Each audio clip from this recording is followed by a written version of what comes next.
Hey everybody, Felix Stoffelbaker here.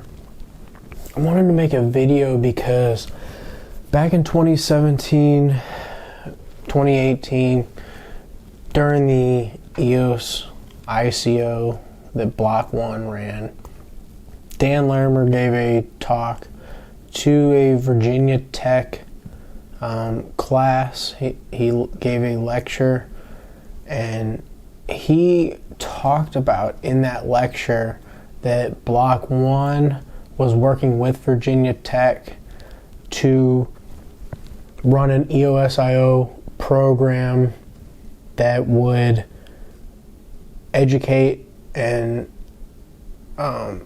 train and give a degree to people who are trying to build on EOS.io and build on blockchain technology.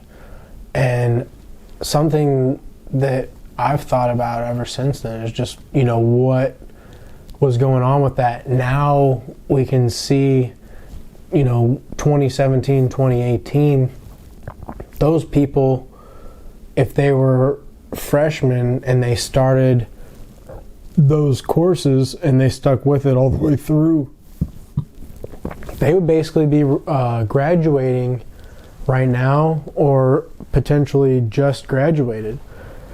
And that would mean that there is an entire group of people who are right out of college, ready to get into the workforce, that are completely trained in building on EOS.io and, obviously on the EOS mainnet, because EOS is EOS.io.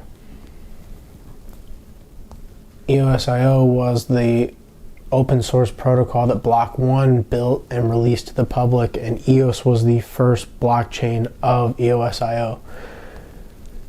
So I wonder, what is happening to those people, and potentially if Block 1 had an agreement to hire so many, or to be able to hire any, or any type of thing like that, and that we could still potentially see, a proliferation of brand new talent being added to the EOS ecosystem. And even if they went into work for Block 1, like a funnel system or like a feeder system, that would be super beneficial, because you've got all these people with brand new ideas that, although it may take regulatory hurdles and things like that, brand new fresh ideas and fresh people, and people who are very fluent and able to build the coding.